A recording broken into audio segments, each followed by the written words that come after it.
네, 안녕하세요. 반갑습니다. 목소리 잘 저, 들리세요? 네네네. 네네. 숙제 화면 보여주시면 진행하겠습니다. 네. 저 이거 못했어요. 아, 1, 2번만 안 하셨어요? 네, 그 대신에 4, 5장은 진짜 좀 열심히 했어요. 아, 알겠습니다. 그럼 요거는 또 근데 똑같이, 4, 5장, 4, 5장에 그 뭐야? 뭐야? 잠시만. 네네. 16장? 이건의 3장? 이건의 3장이 아니고 딴 건데. 잠시만요. 아, 네네. 잠시만요. 이거 네, 아닌가? 네, 봤어요.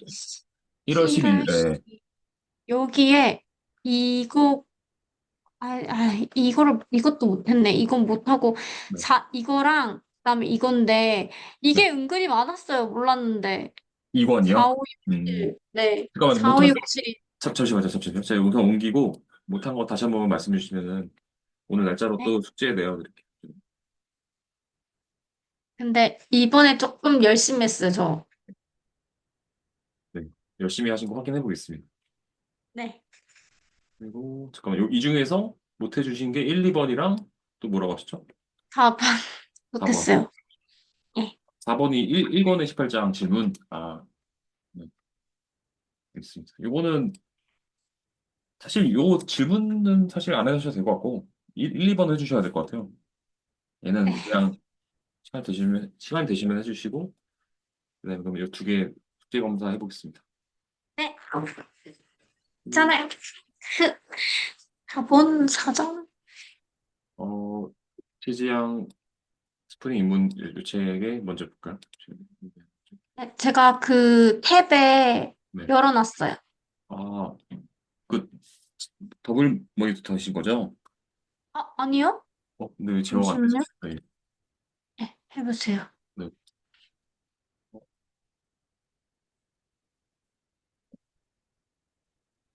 이 화면 제어가 안 돼요. 아, 됐나? 잠시만요. 그러면 제어가 안 되는 건가? 확인. 느린 건가? 네. 아, 제어 되네. 네. 느린 거였네요. 이 4호장이죠? 4호장. 네. 솔리드 장단점 예시. 아, 네. 이런 식으로 공부하라고 했는데 하나씩 볼까요?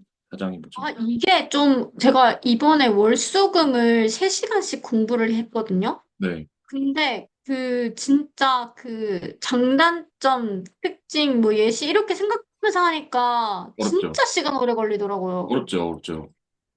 그렇게 그래서 공부해야 돼요. 그렇게 해야 또 공부 하는 줄 남아요. 알았어요, 네. 이번 주. 그렇게 공부해야 머리에 남고 우선은 앱스트랙 키워드랑 인터페이스가 어떻게 다를까요? 앱스트랙트 클래스랑 인터페이스가 어떻게 다르냐고요? 네. 둘 다 추상 키워드잖아요. 추상화. 힌트가 추상화. 추상화인데 다르잖아요. 구현 방법도 네네네. 다르고 그 설계 원리도 달라요. 어떻게 다른지 아, 설명해 주시면 좋을 것 같습니다. 이렇게는 예상을 못하긴 했지만, 네. 알고 있는 거를 말씀드리자면, 어, 앱스트랙트 클래스는 아무래도 이제 클래스다 보니, 일단 앱스트랙트 네. 클래스 정의는 앱스트랙트 메서드가 있는 클래스, 네. 가지고 있으면 앱스트랙트 클래스가 되고요. 네. 그리고 앱스트랙트 메서드는 뭐냐면 구현체가 없는 메서드를 말해요. 네. 그리고, 어, 인터페이스는, 네. 인터페이스의 정의는, 이거 정의는 조금 어려운데? 아니면은 음, 앱스트랙트 먼저 쭉 말씀해 주시고 인터페이스 말씀해 주셔도 돼요. 네. 그리고 abstract 클래스는 아무래도 클래스다 보니까 이제 변수도 하위 클래스로 상속 가능하고, 네. 그리고 abstract 메서드의 경우에는 자지 클래스가 무조건 구현을 해야 되는 부분이 있어요. 네. 그리고 클래스다 보니까 상속은 다중 상속이 아니고 단일 상속만 가능합니다. 네. 네. 그리고 인터페이스는 네. 음, 그 앱스트랙트랑 다르게 이제 변수를 상속을 못 해줘요. 그 대신에 정적 상수는 어, 그 그 선언과 할당이 가능하고요. 네. 그리고 인터페이스 안에 있는 어, 메서드들은 다 앱스트랙트 메서드예요. 인터페이스 그래서 안에 있는 좀 메서드들은 다 앱스트랙트 메서드다. 그럼 네네네. 차이가 뭐예요? 그래서 앱스트랙트랑 인터페이스의 차이.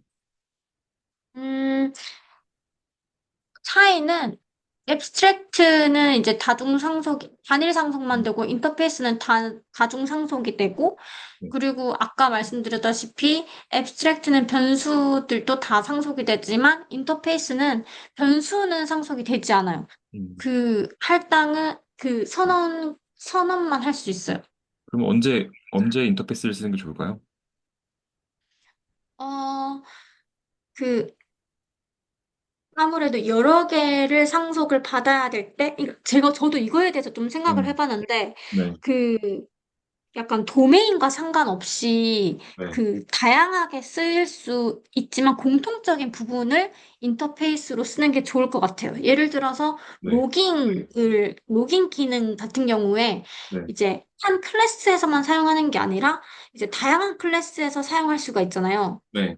그리고 클로너블 같은 경우도 그렇고, 그런 경우에 뺐다 붙였다 용이하고 어떤 도메인에 속하지 않을 경우에 인터페이스를 사용을 되는 것 같아요.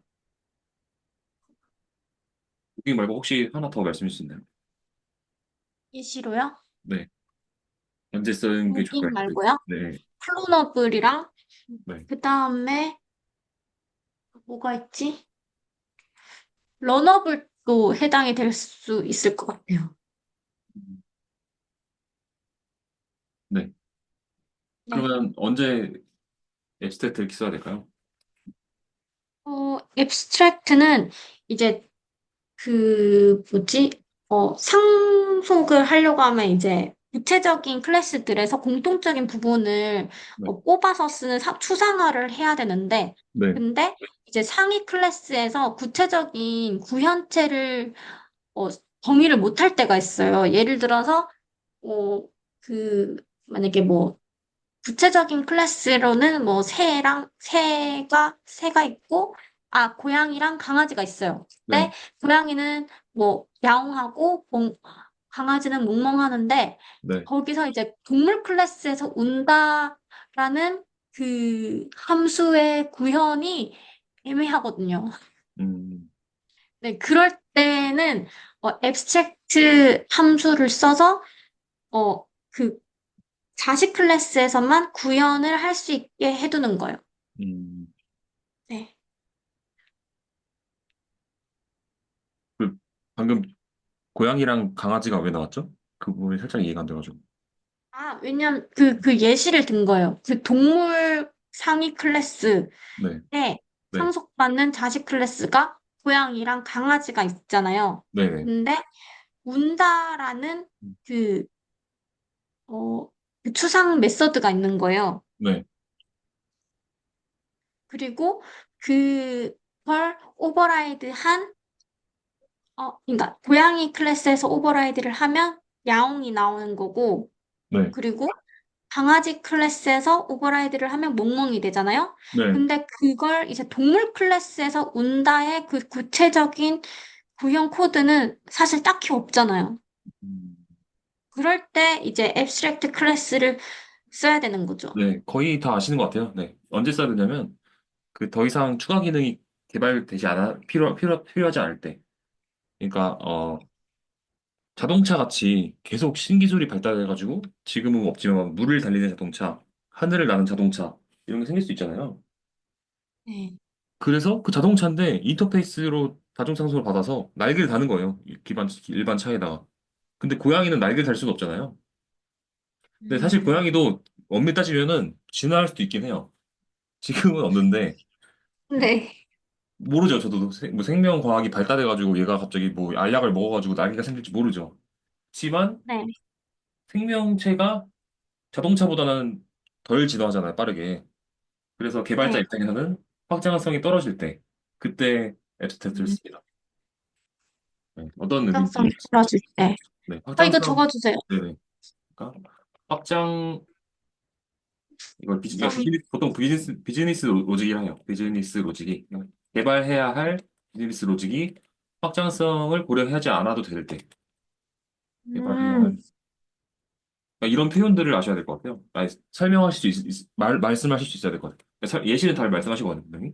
개발해야 할 비즈니스 로직이 확장성이 고려되지 않아도 될 때. 어, 로직이 확장성을 고려하지 않아도 될 때. 확장성을 원격 제어가 안 되지. 고려하지 않아도 될 때.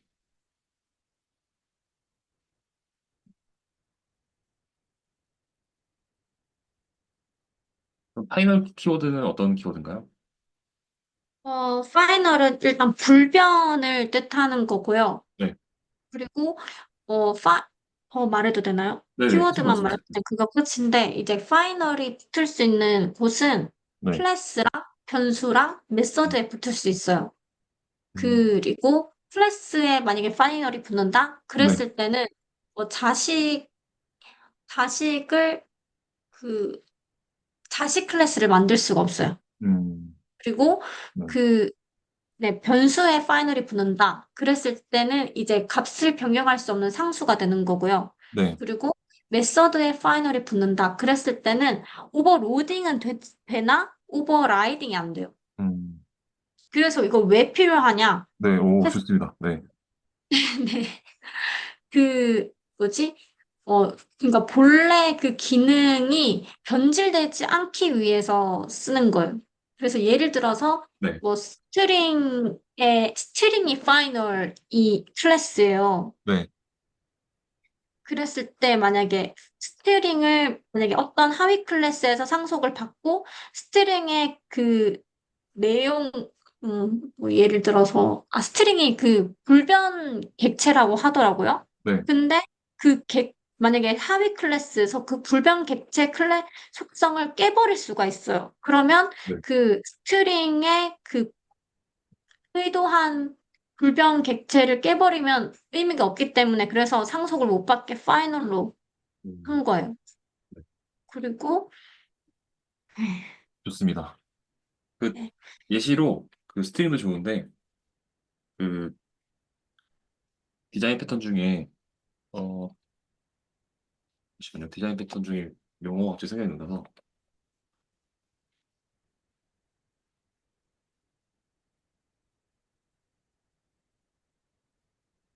여기 있었는데 어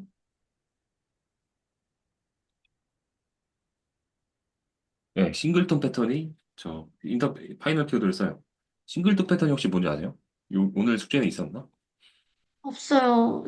저도 안 그래도 이런 것도, 다음에 있네요. 네. 디자인 패턴. 네. 여기 싱글톤 패턴과 연관되어 있는 게 파이널 키워드예요. 생성자를 한 번만 생성 주입받게 해서 하나의 객체로 모든 비즈니스를 제어하는 패턴이거든요. 네. 그러니까 요 예시가 스트링도 좋은데 꼭 이 싱글ton 패턴으로 말씀하시는 게 좋아요. 기술 면접에서. 근데 요거는 이제 다음 시간 숙제니까. 그리고 슈퍼 키워드는 어떤 키워드예요? 슈퍼는 이제 그 부모 클래스의 인스턴스를 뜻하는 거예요. 음, 디스는 네. 자신 객체 인스턴스를, 자신 클래스의 인스턴스를 말하는 거고요. 네. 좋습니다. 네. 요 키워드들 다 아시는 것 같고 인스턴스 오브까지 말씀해 주실 수 있을까요? 이거 말 안 했는데. 네. 네, 어떤 키워드? 인스턴스 오브는 이제 네. 어떤 클래스의 객체인지 네. 뭐 알 수 있는 연산자예요. 언제 쓸까요? 이거는 그 예를 들어서 만약에 제가 어, 이거 다형성 쪽인데 네네. 그러니까 그 상위 클래스 이거 예시가 조금 애매하네. 그냥 다양, 생각난 대로 말씀드리면 네네. 네. 다 왔거든요. 다양성이 나왔으면 다 90%온 거예요. 다양성 그러네. 키워드인데 그 네, 맞아요. 호몬에서 그 상, 어떤 자식인지 모르잖아요, 객체를. 맞아요, 객체를 맞아요. 판단해가지고 특정 객체한테만 액션을 취할 때 쓰는 겁니다. 그러니까 예를 들어서 내가 애니멀 클래스를 만들었는데 if 인스턴스 오브 뭐 피시 물고기야. 물고기만 뭐 새벽 3시에 뭐 헤엄을 쳐 이런 액션이 있어요. 그러면 이제 인스턴스 오브로 포문 안에서 인스턴스 오브 객체를 판단해서 물고기한테만 제어를 하는 거죠. 네. 그럴 때 쓰는. 네, 좋습니다. OOP 중에서 가장 중요한 게 이 솔리드라는 원칙이 있어요. 그러니까 네. 객체 지향의 5원칙인 거죠. 원칙이라는 게 저 5가지가 다 이루어져야만 원칙이 성립이 되는 거거든요. 아, 네. 그래서 이 원칙을 꼭 아셔야 돼요. 어, 네. 하나씩 말씀해 주실 수 있을까요? 여기 정의는 다 있는데 정의는 네. 있으니까 특징, 장단점 말씀해 주시면 될 것 같아요. 특징, 네. 장단점, 예시까지 말씀해 주세요. 한번 해볼까요? 먼저 단일 책임 원칙은 이제 말 그대로 클래스의 하나의 책임 클래스에는 하나의 기능만 가진다. 이런 뜻이고요. 네. 그래서 장점은 어, 명확한 거예요. 그 장점은 그 유지 보수가 좋아요. 이게 무슨 뜻이냐면 만약에 어, 뭐라고 해야 되지? 거의 다 음, 왔어요. 한 이상 왔습니다. 어, 그러니까 만약에 그 클래스 만약에 뭐 이게 만약에 프린 하나는 뭐 프린트를 할 수 있는 기능만 들어있고, 어떤 딴 거는 뭐 스캔을 할 수 있는 기능만 들어있잖아요. 네. 그러면 제가 이제 스캔하는 곳만, 곳을 고치고 싶다. 그랬을 때는 스캔과 관련된 클래스만 고치면 되기 때문에 유지 보수가 좋아요. 좋습니다. 네, 그래서 그렇게 다 기능이 분리가 되어 있기 때문에, 네. 테스트를 할 때도 딱 그 음. 스캔업을 스캔과 관련된 클래스만 테스트를 하면 돼서 또 테스트도 좋습니다. 테스트하기에도 좋아요. 혹시 사실 기술 면접에서 SRT 원칙의 단점은 잘 안 물어보거든요. 근데 혹시 단점이요? 단점 말씀하실 수 있으세요? 네. 단점은 이제 너무 이제 단일로 분리를 많이 하다 보니까 클래스 수가 많아집니다. 그래서 좀 클래스 관리하기가 좀 복잡해질 수가 있어요. 요거는 좀, 그, 뭐라 그러지? 좀 더 질문할 여지가 있는데, 개수가 많아지면 과연 어려워지는 걸까요? 음, 단순하게 클래스 개수가 많은 거 가지고 관리하기 어렵다고 말하기 좀 어렵거든요. 조금만 더 음, 단점 말씀해 주실 수 있을까요? 잠시만요. 네. 음, 왜냐면 클래스 개수가 많아져도 내가 한 개만 네. 쓰면 사실 만약에 그 많은 클래스 중에서 한 개만 쓰고 있어요, 이미. 코드에서 메인에 연관된. 그러면 관리가 어려운 게 아니거든요, 사실은. 음, 솔리 일단 여기까지만 그쵸, 그쵸, 그쵸. 알아봤는데, 이건 제가 네. 말씀드릴게요. 언제 단점이 있냐면, 어, 기획이 계속 바뀔 때예요. 그러니까, 그리고 복합적인 기능이 많을 때. 언제냐면, 어, 이게 쪼개놨는데, 이게 쪼개놓은 거를 다시 합치해야 될 때가 있거든요. 그러니까 내가 운영을 10가지 기능으로 했어. 근데 서비스가 잘 안 돼가지고 6가지 기능으로 줄여야 될 때가 있어요. 네. 어, 그러니까 서비스가 안 돼서 기능을 다시 줄일 때, 저 다 만들어 놓은 거를 다시 어떻게 보면 추상화해서 분리한 거를 다시 합쳐야 되는 상황이 오는 거죠. 안 그러면 쓰지도 않는 클래스가 괜히 많아지는 거잖아요. 음, 그래서, 어, 단일책임 원칙이 무조건 맞는 건 아니다. 그러니까 음, 서비스가 앞으로 어떻게 운영될지에 대한 그 기획적인 내용을 판단을 가지고 만약에 계속 확장되면서 망하지 않고 계속 상승 곡선만 가요. 그러면 당연하게 SRP 원칙을 지켜야 되는데, 아니다. 이거 서비스가 잠깐 한 6개월 번쩍하고 안 할 서비스다 하면은 굳이 단일 책임 원칙을 지키지 않고 그냥 복합적으로 한 메서드에다 다 때려 박는 게 나을 수도 있어요. 관리 입장에서는. 어떤 말인지 음, 이해되세요? 네. 사실 이런 거 잘 안 물어봐요, 기술 면접에서. 근데 저는 깊이 있게 한 번 더 공부해 보시라고 물어본 거였습니다. OCP 원칙은 뭘까요? OCP는 이제 개방 폐쇄니까, 그러니까 기능 확장에는 이제 열려 있어야 되고, 네. 그리고 수정에는 닫혀져 있어야 된다라는 원칙이고요.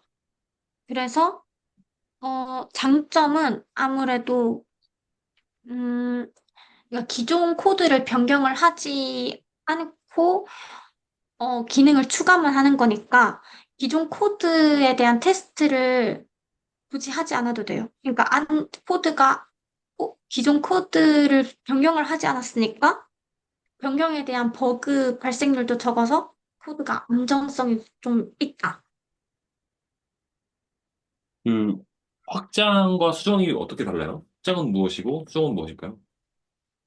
확장은 그 기존 코드를 변경을 하지 않고, 그, 예를 들어서 뭐, 음,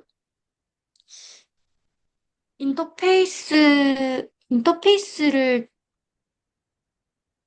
만든다거나 아니면 그 인터페이스에 구체적인 클래스를 더 추가를 한다거나 그런 식으로 확장을 하는 거고요.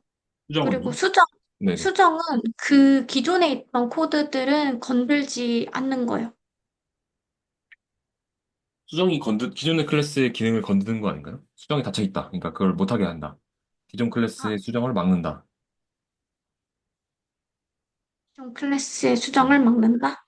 그러니까 닫혀 있다라는 게 수정은 최대한 안 하게 하고 네, 맞아요. 임플리먼트 계속 한다는 거잖아요. 인터페이스를. 네. 인터페이스 있는 기능을 임플리먼트해서 새로운 객체를 만들어서 요구사항을 만족시킨다가 OCP 원칙입니다. 네. 근데 요것도 만능이 아니에요. 언제 만능이 아니냐면 이 인터페이스 분리 원칙이 지켜지지 않을 때는 이게 잘못된 거예요.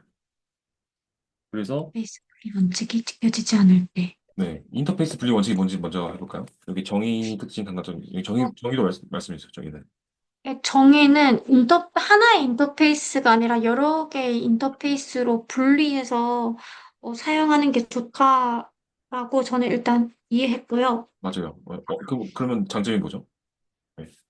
어, 저는 이거는 좀 약간 그 단일 책임 원칙이랑도 조금 음, 비슷하다고 좀 생각을 했어요. 그 뭐지? 필요한 거, 그러니까 뭐지? 계속 분리하다 보니까 이제 어, 하나의 인터페이스에 그 하나의 기능만 있게 되는 거예요. 네. 그리고 그러다 보니까 이제 필요한 인터페이스만 구현을 하는 거죠. 그럼 분리하는 조건이 뭘까요? 저 인터페이스 분리 원칙의 분리 조건. 불리한 조건? 네. 언제 분리해야 될까요? 불리한 조건은, 음, 음, 어, 아, 일단 제가 처음에 예시로 들려왔던 거는 그 프린트도 똑같은 예시였는데, 네. 그 프린터블, 네. 그리고 프린트할 수 있는 기능, 그리고 뭐 스캔할 수 있는 기능, 카피할 수 있는 기능, 이렇게 분리가 되면 네. 어떤 프린트는 카피만 할 수 있고, 카피랑 프린트만 할 수 있고, 어떤 프린트는 프린터만 할 수 있는 경우에 그렇게 분리가 필요할 때 인터페이스를 분리해야 돼요. 분리가 필요할 때. 음, 잠시, 그러니까, 네. 그러니까, 예, 어, 그 기능 분리가 필요할 때 음, 그러니까 이런 걸 보통 명확한 어, 기능 분리. 단위라고 하거든요. 가장 변하지 않는 고유의 기능. 먹는다, 뭐 마신다. 먹는다 안에 마신다가 있나요? 먹는다, 마신다. 있지 않나요? 저는 제 생각은 먹는다가 더 변하지 않는 거예요. 먹는다 안에 마신다가 있어요. 들이킨다, 네. 뭐 뭐 씹어 먹는다. 등등 이렇게 자식 객체가 있는 것 같고 그럼 방금 아까 프린트 기능에서 분리를 어떻게 해야 되냐면 인쇄한다, 음. 복사한다. 그러니까 그 인쇄한다를 더 나눌 수는 없잖아요. 아, 나눌 수, 나눌 수 없을 정도로 분리를 한다는 뜻인가요? 그러니까 거기서 세분화되게 더 나눌 수 있나요? 제가 뭐 인쇄 담당자는 아니라서 정확하게 모르겠지만 모르겠어요. 네. 뭐 나눌 수, 부분 동작으로 나눌 수 있을 것 같아요. 뭐 글자를 그 뭐 직지심체 요절처럼 뭐 글자를 인쇄판을 만든다. 뭐 이렇게 나눌 수 있는데 사실 그거를 그냥 통틀어 말하면 인쇄한다잖아요. 출력한다는 게 인쇄한다. 네. 더 이상 나눌 수 없는 메서드인데 이것도 아까 이 상황이랑 똑같아요. 그 제가 SRP 원칙의 단점을 말했을 때 단순히 개수가 아니라 이 인터페이스가 사용되지 않는데 과도하게 분리시킨 코드를 리팩토링 한 거를 음. 이제 오버 엔지니어링이라는 단어가 있거든요. 네. 그래서 사실은 이 원칙도 원칙인데 이거 원칙은 어디까지나 원칙일 뿐이에요. 실제 현실은 달라지거든요, 항상. 그래서 원칙은 원칙대로 알되 현실의 요구사항이 난이도를 매기는 거죠. 아, 얘가 서비스가 잘 될 것 같아. 얘가 서비스가 확정적일 것 같아. 얘가 서비스가 단적으로 쓰다 말 것 같아. 하면은 레벨 그 현실 세계의 요구사항의 레벨에 맞춰서 이 원칙을 적당히 지키는 게 개발자의 능력이거든요. 네. 네. 방금은 좀 딥한 내용이고 어찌됐건 원칙은 알아야 됩니다. 네, 원칙을 잘 아셨네요. 이 단위라는 게 더 이상 분리되지 않는 기능이에요. 그에 따라서 음. 분리하는 게 원칙이에요, 인터페이스는. 그리고 반대로 리스코프 원칙은 뭐예요? 티원 원칙. 이 아, 리스코프 원칙은, ISP랑 거의 연관이 있어요. 네, 뭘까요? 그래요? 네, 일단 말씀드리면, 리스코프 원칙은 그 추상화를 상위 모듈이라고 하더라고요. 그래서 네. 이 상위 모듈이 구체적인 하위 모듈에 의존해서는 안 된다. 이게 일단 원칙이에요. 왜 의존하면 안 돼요? 어, 왜냐하면 그 부, 음, 잠시만요. 네. 음, 음, 음, 음, 그렇게 되면 확장하기가 힘들어서 확장하기가 힘들어요. 확장하기가 힘들다. 네, 그러니까 음,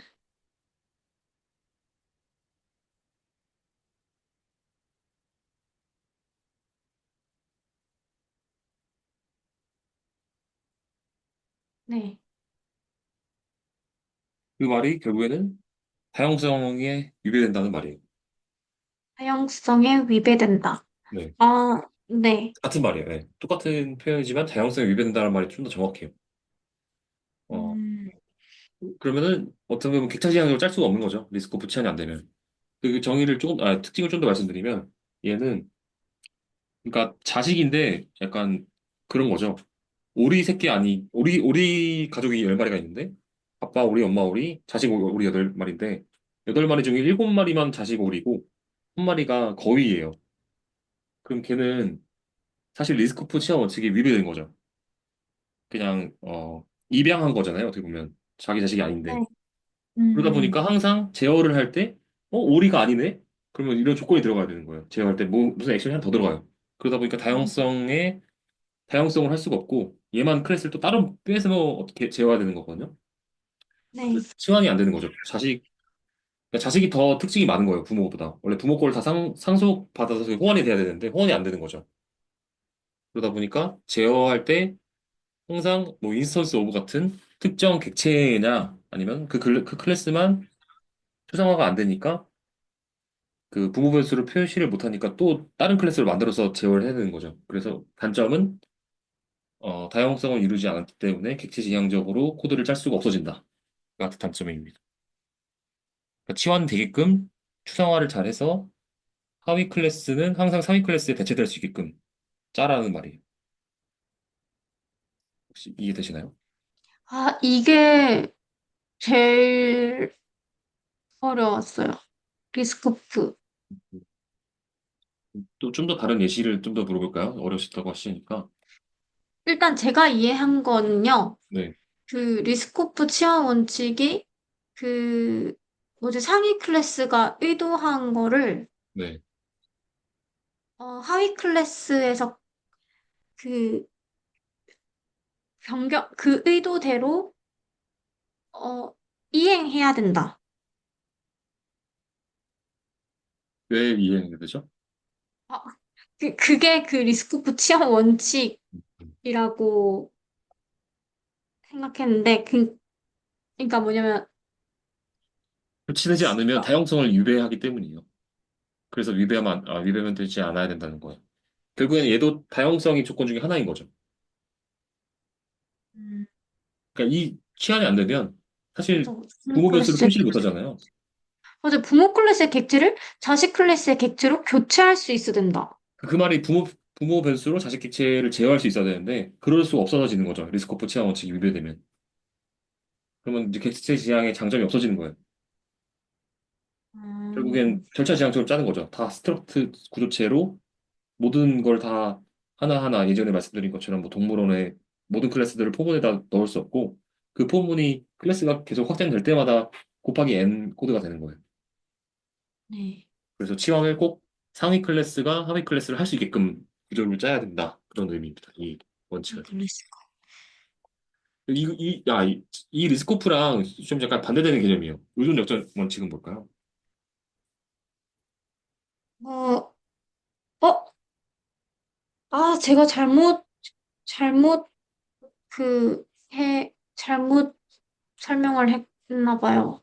요걸 지금 요렇게 설명하신 거죠. 뭔가 좀 네, 네. 맞아요. 이걸 이렇게 쓰는 거죠? 네. 얘는 네, 맞아요, 치환이에요, 맞아요. 치환이. 치환이 돼야 된다. 자식 클래스, 아, 하위 클래스로 치환이 돼야 된다. 네, 맞아요, 맞아요, 맞아요. 네. 그거는 맞아요. 저거는 자식 클래스가, 아니, 부모 클래스가 자식 클래스로 치환이 그러니까 자식 클래스가 부모 타입을 대체할 수 있어야 된다. 네. 같은 말이에요. 그러려면, 그러려면 부모 클래스의 모든 것이, 어, 자식 클래스에 잘 상속이 되어야 된다. 그걸 이제 포함 위반되는 관계라고 게 말씀, 없어야 네. 된다. 포함 관계라고 합니다. 포함 관계가. 아, 네. 그러면 의존 역전을 자식 이거 보죠. 클래스가 부모 클래스에 포함 관계여야 한다? 네. 그러니까 자식이 항상 부모의 모든 것들을 가지고 있어야 돼요. 그게 포함 관계라는 거예요. 수학적 표시. 그 수학 예전에 집합 하셨는지 모르겠는데 포함 관계라고 이렇게 부등호 U자를 이렇게 오른쪽으로 기울인 포함 관계. 네네네. 그렇게 표현하시면 돼요. 수학적 기호로 포함 관계 정의를 보시면 모든 특징을 다 가지고 있는 거예요. 오른쪽이. 요거 네네. 보신 적 있으시죠? 이게 포함 관계라는 뜻이. 네. 그래서 여기 있네. 부분 집합. 집합을 표시할 때 포함 관계. 이렇게 오른쪽 흡이 그냥 오른쪽이 더 큰 집합이니까 얘가 항상 자식인 거죠. 얘는 부모. 음, 근데 그게 중요한 게 아니라 의존 역전 원칙은 뭐죠? 정의 먼저. 정의가 이제 아까 말씀드렸다시피 네. 어, 추상화된 창의 클래스가 그 구체화된 하위 클래스에 의존하면 안 된다. 왜죠?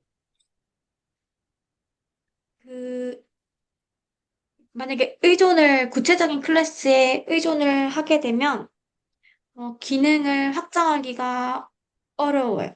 예시를 들어주세요. 예시는, 네. 예를 들어서, 음, 만약에, 음, 페이먼트 결제 방식 인터페이스가 있어요. 네. 그때 이제 그걸 구현한 카카오페이 페이먼트랑, 그다음에, 네이버 페이 페이먼트가 있어요. 네. 어, 그래서 인터페이스에 의존을 하게 되면 결제자 방식을 만약에 바꾼다라고 했을 때 쉽게 유연하게 바꿀 수 있다는 장점이 있습니다. 네. 이해했습니다. 근데 이거 단점은요? 네. 굳이 인터페이스 말고 페이먼트 클래스라고 해도 괜찮지 않나요? 근데 방금 마지막 질문을 이해 못했어요. 다시 한 번만 질문해 주세요. 아 제가 그 든 예시에서 제가 스스로 의문이 들어가지고 네, 마지막 페이먼트 뭐라고요? 페이먼트 인터페이스 페이먼트를 앱스트랙트 클래스나 인터페이스로 두고 이제 카카오페이 클래스 그리고 네이버페이 클래스를 둔 다음에 네, 이제 결제 방식을 바꿀 때 카카오페이를 쓴다라고 쓴다라고 코드를 작성하거나 네, 해서 뭐 그러니까 결제 방식을 쉽게 바꿀 수 있다는 게 장점인데요. 네. 근데 여기서 페이먼트를 어, 수상화된 클래스랑 뭐 인터페이스를 사용하지 않고 구체화된 클래스를 써도 괜찮을 것 같거든요. 왜죠? 통하는 게 음, 아니라 그 의존적인 메서드를 써도 된다. 네. 이거는 사유가, 근거가 뭐죠? 어,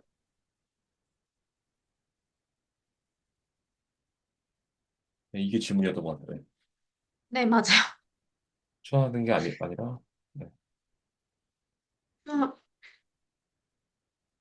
꼭 추상화를 하지 않아도 그 상속을 받아서, 어, 상속을 받고, 그리고 치환은 또 쉽게 할 수 있는 거잖아요. 그러니까 결제 방식을 쉽게 바꿀 수도 있는 거잖아요. 꼭 저는 추상화 근데 클래스, 요거부터가 이해가 안 돼요. 의존적이지 않은 메서드가 어떤 메서드예요? 음, 페이먼트를 추상화된 게 아니라, 아, 잠시만요. 그러니까 제가 일단 이해하기로는 페이먼트를 추상화 시켜야 된다라고 저는 이해를 했어요. 네, 그래서 추상화 시키려면 인터페이스를 쓰거나 아니면 앱스트랙트 클래스를 사용을 해서 네. 사용한 클래스들을 무조건 상속을 받아야 의존 역전 법칙을 어, 구현하는 거다라고 이해를 했는데 맞아요. 네, 그 거기까지 맞아요. 네. 근데 페이먼트를 굳이 추상 클래스로 써야 되나? 이게 의문이었던 거예요, 저는. 음, 그냥 클래스를 쓰면 안 네. 되나? 라는 생각이 그거는 들어가지고. 방금 기획서를 모르는 상태에서 판단할 수 없어요. 기획서가 뭐예요? 음, 그러니까 요구사항이 뭐예요? 어떤 서비스고, 어떤 결제 방식을 내가 쓸 건데, 네. 그 예시까지 들어야, 그러니까 그 상황까지 예시를 들어야, 얘를 인터페이스를 쓰는 게 아, 맞습니다. 추상 클래스 쓰는 게 네. 맞습니다가 나오는 거예요. 음, 방금은 정답이 없는 얘기를 가지고, 난 이렇게 정답이 있는 것 같다라고 말씀하신 거라서, 그냥 애초에 이걸 논할 단계가 아닌 거죠, 아직. 뭔지 알겠어요. 그러니까 얘가 아니면 이건가? 그 뭐지, 뭐, 구매를 한다라는 앱스트랙트 메서드가 있으니까 그 아래 하위에 이런 거죠. 카카오 상황을 말씀드릴게요. 방금 무조건 해야 되니까. 페이먼트를 추상하지 않아도 되는 케이스는, 어, 그 결제 방식이 더 이상 분, 어, 추가 로직을, 그러니까 추가 확장적이게 기획사가 바뀌지 않는 상황. 뭐 재래시장에서 물물 교환밖에 안 돼요, 그 서비스는. 무조건 물물 교환해라. 결제 방식을 온라인화 하지 않겠다. 우리 서비스의 기주다. 앞으로 100년 동안 바뀌지 않겠다. 그때는 추상하지 않아도 돼요, 페이먼트를. 페이먼트는 물물 아, 교환이니까. 근데 나는 우리 서비스는 한 1, 2개월 있다가 반응 좋으면 토스페이 붙일 거고, 2개월 있다가 더 좋으면은 페이팔 해외 결제도 되게 할 거고, 뭐 모르겠지만 나중에 뭐 블록체인 결제도 할 거고 나중에 뭐 우주 관련된 화폐도 만들어서 결제할 거다. 이런 서비스가 있어요. 일론 머스크가 막 만드는 서비스 중에. 그러면 네. 수정화를 해야죠, 무조건. 그래야 그동안 운영 중이었던 메서드를 변경하지 않고 그거를 가지고 부, 어, 추가되는 부분만 개발할 수 있는 거죠. 아, 네. 이해되셨나요? 음,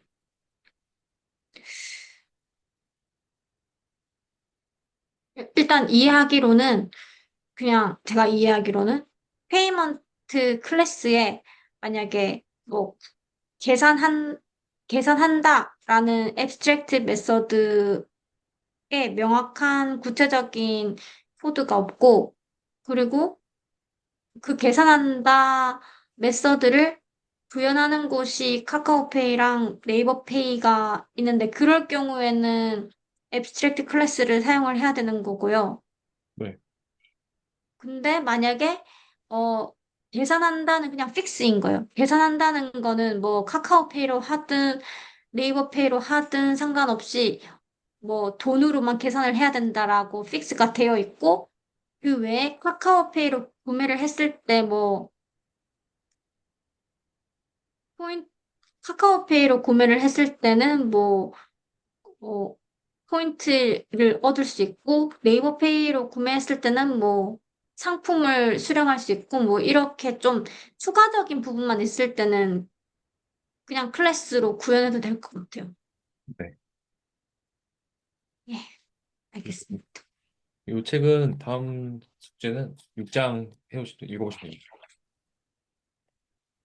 네. 6장 읽어보기. 여기가 제일 핵심되는 부분이거든요, 이 책에서. 그래서 한 장만 아, 외워드린 거예요. 네. 요거를 이해하기 위해서 지금까지 1장, 5장까지 읽으신 거거든요. 읽어보기. 여기에 이 책의 메인이에요, 여기. 요거를 이해하고 아, 설명할 수 있어야 돼요. 네. 네. 자바의 신 확인하겠습니다. 그래서 네. 4장.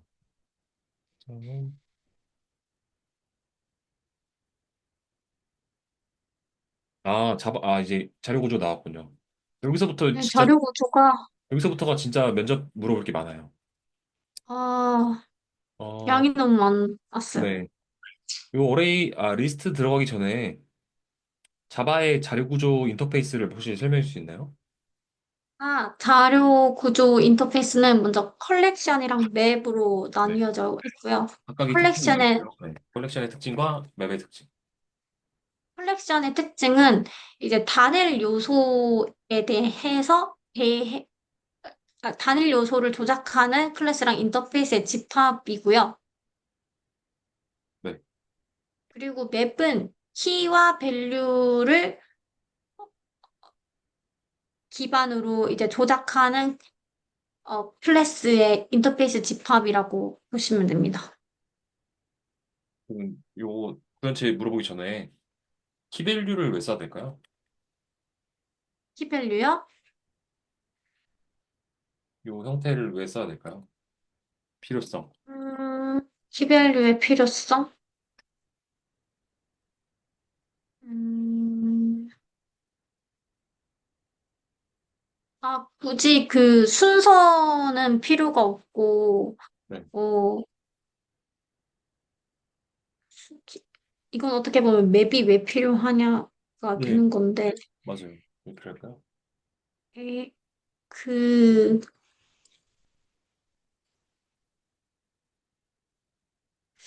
잠시만요. 이거는 뭐지? 음, 예를 들어서 네. 회원 정보 같은 경우에 그 유저 아이디를 키로 하고 밸류를 만약에 뭐 유저 정보라고 하면 하는 게 이제 키 밸류인데, 음, 검색, 데이터를 바로바로, 검색 중복 없, 중복이, 아, 중복 없는 키 값으로 검색을 용이하게 하기 위해서. 네, 맞습니다. 그러니까 저 키라는 네. 게 중복을 허용하지 않잖아요. 네. 그래서 저 키값만 가지고 있으면은 인덱스 접근이 가능한 거예요. 그러니까 인덱스 접근이라는 건 검색을 빠르게 할 때 책의 네. 목차 같은 거죠. 책의 목차에 내가 원하는 페이지 정보가 몇 쪽에 있는지를 확인하는 그 목차 같은 데이터를 넣어놓고서 키가 되는 값으로 밸류를 찾아야 할 때. 그 말은 다 네, 다르게 하면 검색 성능을 빠르게 할 때가 필요한 거예요, 맵은. 네. 그거 예시로 이제 도서관에 가나다라 마바사 순으로 책을 분리한 다음에 내가 원하는 책은 뭐 가에 뭐 몇 다시 몇에 뭐 어느 지점에 있습니다 이렇게 알려주잖아요, 도서관 가면. 이게 음, 일상생활 예시고. 그러면 네, 다음 자료 구조는 이 자바의 자료 구조를 말하는 게 아니에요. C++ 언어의 자료 구조. 어레이랑 리스트에 대해서 차이를 말씀해 주세요. 이건 책에 안 나와요. 근데 아, 왜냐면 그래요? 자바는 어레이 리스트를 짬뽕 시켜놨거든요. 그게 어레이 리스트거든요. 네, 그러니까 자바는 어레이 따로 리스트 따로가 아니에요. 얘는 어레이 리스트만 써요. 근데 네. 얘네의 조상인 어레이의 특징과 리스트의 특징을 혹시 아시나요? 리스트는 혹시 링크드 리스트라고 생각하면 맞아요, 되나요? 맞아요, 맞아요. 링크 리스트. 알겠습니다. 어레이. 어레이는 네, 일단 배열은 네, 크기가 정해져 있어요. 네. 그리고 인덱스가 있어서 어, 그 인덱스로 값에 접근이 용이하고요. 단점은? 빠르게 접근할 수 있고 단점은 이제 어, 예를 들어서 만약에 배열 복사? 아, 배열의 그 공간을 크게 하려면 또 다른 배열을 새로 만들어서 음, 옮겨 담아야 돼요. 네. 그리고 또 배열의 맨 첫 번째랑 그리고 맨 끝에의 그 뭐 삽입 삭제는 쉬운데 이제 중간에 만약에 수정이 일어난다 했을 때, 어, 그, 예를 들어서 만약에 두 번째 값이 삭제가 됐어요. 네. 그랬을 때 이제 세 번째, 네 번째 그 뒤에 있는 값들이 다시 두 번째로 옮겨지고 한 칸씩 앞으로 또 이동을 해야 되거든요. 네. 방금 그 말씀하신 거를 컴퓨터 네. 용어로 데이터 파편화가 발생하기 쉬워진다는 거예요. 데이터 네네네. 중간중간에 데이터가 없을 수 있다? 인 그래서 건가요? 컴퓨터의 실제 예시로는 디스크 조각 모음이라고 아세요, 혹시? 디스크 조각 모음. 갑자기 예전에 OS에서 했던 것 같은데. 네, 요게 파편화가 된 거를 얘네가 다시 메모리를 새 거를 분리시키기 위해서 인덱스를 배열해서 하나씩 하나씩 앞당기는 작업이에요.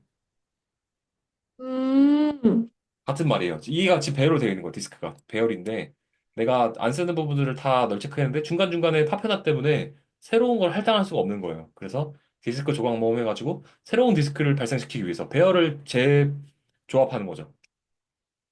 그때 시간이 오래 걸려요. 네, 그래서 대열의 음, 단점인 거죠, 어떻게 보면. 그러니까 이거를 한마디로 다시 표현하면 단점을 데이터 추가 삭제가 데이터 추가 삭제가 오래 걸린다. 네. 반대로 리스트의 정의와 특징 장단점을 말씀해 주세요. 또, 리스트는 이제, 음, 배열처럼 이제 사이즈가 딱 정해져 있지 않아요. 네. 그리고, 뭐, 만약에 첫 번째 노드를 애드하고, 그리고 두 번째, 세 번째, 이제 노드를 애드할 때마다 앞뒤 노드의 위치만 기억하고 있으면 돼요. 그래서, 만약에 삽입, 삭제 다 용이해요. 다 쉬워요. 그 앞뒤 노드만 기억한다라는 게 그게 네네네. 어떻게 가능한 거예요? 그게 어, 그러니까 예를 들어서 만약에 두 번째 노드, 1, 2, 3 노드가 있다고 하면 네. 2번 노드는 첫 번째 노드의 그 위치를 적어두고요. 그러니까 요거의 그 원하는 답변은 이거였어요. 물리적으로 저장되지 않고 논리적으로만 주소를 기억하는 특징이 있다. 이게 답변이었어요, 원래는. 음, 그러니까 0x88번지에 0x889번지가 바로 저장되는 게 아니라 0x 막 13번지라든지 바로 옆 그 자료형에 바로 그 다음 바이트만큼 옆에 있는 게 아니라 네네네. 데이터가 파편화 되면서 저장된다. 논리적으로. 그래서 주소만 가지고 있어도 다음 노드를 찾을 수 있는 구조가 리스트인 거예요. 혹시 설명 이해 안 되시나요? 아, 제가 조금 헷갈렸던 거는 그 뭐지? 주소를 가지고 있는, 네. 앞에 있는 제 양 사이드에 있는 네. 노드의 주소를 다 가지고 있다 맞나요? 그거는 앞에 거만 가지고 있는 게 리스트고, 아, 앞에 것만 가지고 있는 거예요? 네. 음, 그리고 그 리스트의 종류가 있어요. 그 양방향 리스트와 단방향 리스트가 있는데, 아, 방금 말씀하신 네네네. 거 양방향 리스트, 전 거까지 빼갈 수 있는 거. 더블 링크드 리스트 네. 이거 잠깐만요. 저도 용어가 맞나? 갑자기 단방향과 양방향. 영어 이렇게 쓰면 영어로도 알려주겠죠? 단방향.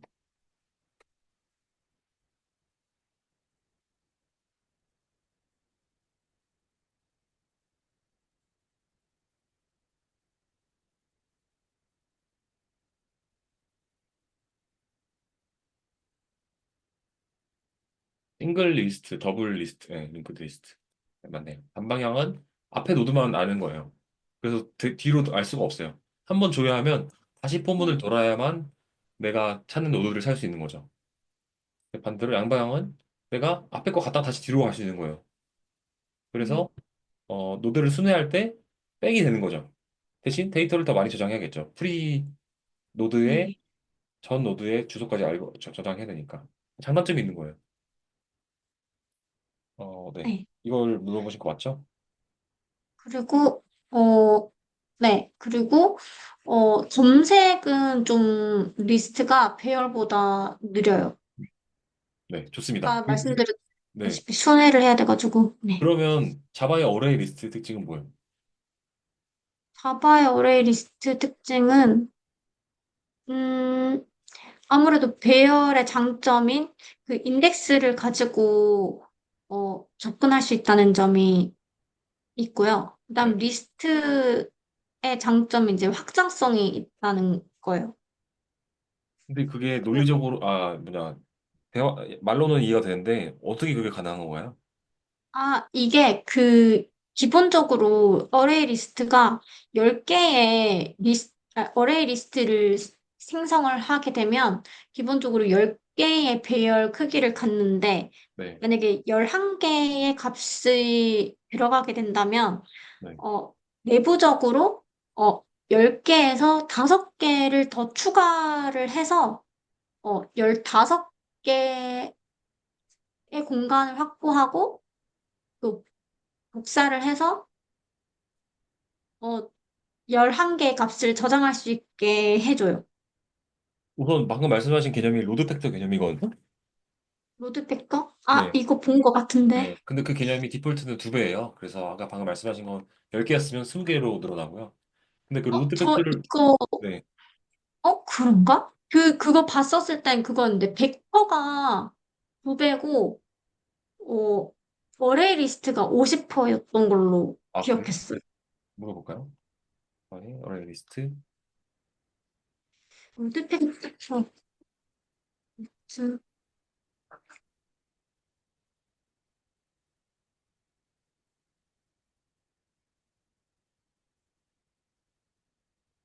음,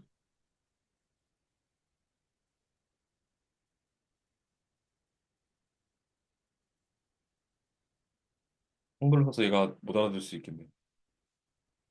GPT를 테스트하고 있어요. 어디까지 이해했습니다. 진짜 못 알아듣는 것 같은데? 다시 물어봐야겠다.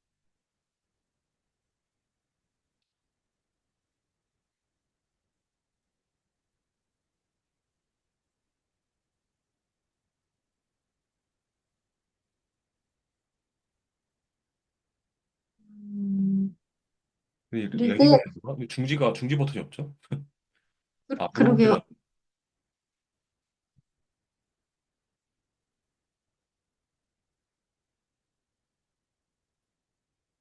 그러네요. 디폴트가 75구나. 0.75면 음, 배열의 75%. 저희 둘 다 틀린 것 같은데요? 10개면 그러면 17.5개가 되는 건가? 1.5배는 뭐예요? 저기 위에. 어디요? 네. 저도 틀릴 수 있습니다. 너무 뭐라 하지 마세요. 아, 1.5배구나. 1.5배가 0.75배인 그러면, 거. 그럼 15개가 맞네요. 네, 제가 틀렸습니다. 축하드립니다. 모르겠어요, 저는. 아니, 저 투명하게 쉽지 않아요. 네. 이걸로. 그냥 어, 다 까먹을 거예요, 저도 나중에. 전. 근데 정확하게 아무튼. 아시는 게 좋죠. 네. 저도 제가 틀린 거네요. 네. 그래서, 그러니까 0.5가 그냥 1.5인 거네요. 네. 1.5배니까 15개가 맞아요. 이거 제가 틀렸네요. 네. 아, 그래서, 그리고 벡터가 네. 이제 2배고, 네. 네, 좋습니다. 그렇습니다. 네. 그러면 스택은 어떤 자료 구조예요? 스택은, 네. 이제 Q가 네. 그 FIFP4거든요? 네. 선입선출인데, 네. 이제 얘는 리포예요. 네. 그래서 그 처음 먼저 들어간 애가 가장 마지막에 나오는 구조예요. Last in, first out. 네. 그러면 얘는 언제 쓸까요? 헷갈리네. 잠시. Last in, first out. 마지막에 들어간 애가 먼저 나오는 네. 거군요. 네. 언제 쓸까요? 이거는 그 메서드 스택처럼 네. 이제 그 메서드가 이제 호출될 때 가장 마지막에 호출되는 애가 이제 다 그, 중괄호가 끝나면 이제 스택에서 빠져나오는 그런 구조. 좋습니다. 메서드 스택 트레이스 할 때 쓴다는 말씀이신 거잖아요. 맞아요. 네. 그 Q도 나와서 하는 말인데 Q는 언제 써야 될까요?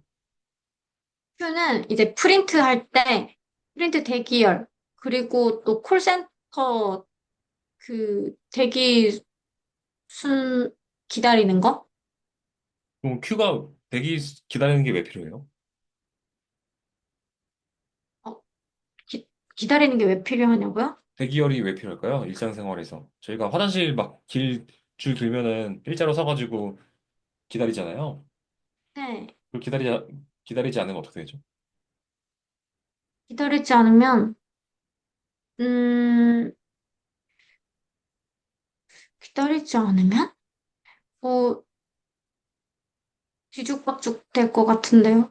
그쵸. 그러니까 어떻게 보면 대기열이 필요한 건 그 먼저 온 순서를 기억해서 이 사람이 가장 먼저 왔으니까 이 사람이 먼저 누리게 해야 된다라는 조건이 들어가 있는 거예요. 그러니까 네. 순서를 기억하기 위해서요, 사실은. 음, 순서를 기억하지 않고 새치기 막 하는 거죠. 그래서 대기열이 필요한 건데 큐가 이제 보통 서버 입장할 때 저희 수강 신청할 때나 티켓팅 할 때 많이 쓰죠. 대기열 너가 먼저 왔으니까 너가 먼저 원하는 콘서트를 예매할 수 있어 라든지 아니면 너가 먼저 수강 신청 먼저 등록할 수 있어 먼저 왔으니까 그 네. 0.01초를 판단하기 위해서 막 저희가 막 대기하잖아요 막 PC방에서 네, 그때 대기열을 쓰는 겁니다 5장부터는 시간이 다 돼가지고 다음 시간에 이어서 아, 알겠습니다. 이거 5장부터는 제가 진짜 조금 열심히 한 것 같아요. 네 그, 답변 해시, 요 5장이요 아니요. 그냥 전반적으로 네 좋습니다 했는데, 맞아요 지금 답변의 퀄리티가 많이 올라갔어요 네. 지금 오늘처럼만 해주시면 될 것 같아요 이번에 어 이거까지 했습니다. 해시, 셋이 저장될 때 이제 해시잖아요. 네. 해시. 네. 그게 뭐냐면 이제 해시 코드를 사용해서 해싱을 한 값을 그 모듈러 연산으로 나온 값을 인덱스로 써서 그 해시 테이블이 이제 배열을 사용을 하는 거예요. 음. 그래서 그 배열의 인덱스에 해당하는 그 공간에다가 값을 넣는 거죠. 음. 그 저번 시간에 6장까지 읽어보신 거죠? 7장까지 읽었어요, 저. 아, 그래요? 많이 하셨네요. 그래서 머리 터지는 줄 알았어요. 그래서 제가 딴 걸 진짜 너무 시간이 네. 없었습니다, 이번에. 제가 여기 다시 깊이 있게 물어볼게요. 5장부터. 그런 네. 의미에서 7장은 한 번 더 복습해주세요. 시드들은 제가 질문을 많이 할 거라서 7장부터 아, 네. 8장, 9장, 10장까지? 너무 많으세요? 10장. 좀 많은 것 같아요. 그럼 9장까지. 네. 근데 7장을 읽으셨기 때문에 10장까지도 가능하실 것 같은데. 아, 그런가? 네, 10장까지. 알겠습니다. 네. 다음 시간에 꼭 1, 2번을 세워주셨으면 좋겠습니다. 아, 네. 알겠습니다. 저도 그랬으면 좋겠어요. 이번에 숙제할 때 1, 2번 먼저 해보세요. 1, 2번 먼저 해보고, 아, 알겠어요. 우선순위를 좀 바꿀게요, 네, 그럼. 이렇게 해서 다음 주 일요일 날 뵙는 걸로 하겠습니다. 네. 네, 후, 고생하셨습니다. 네. 감사합니다. 감사합니다. 주말 잘 보내세요. 남은 시간. 네. 네. 네.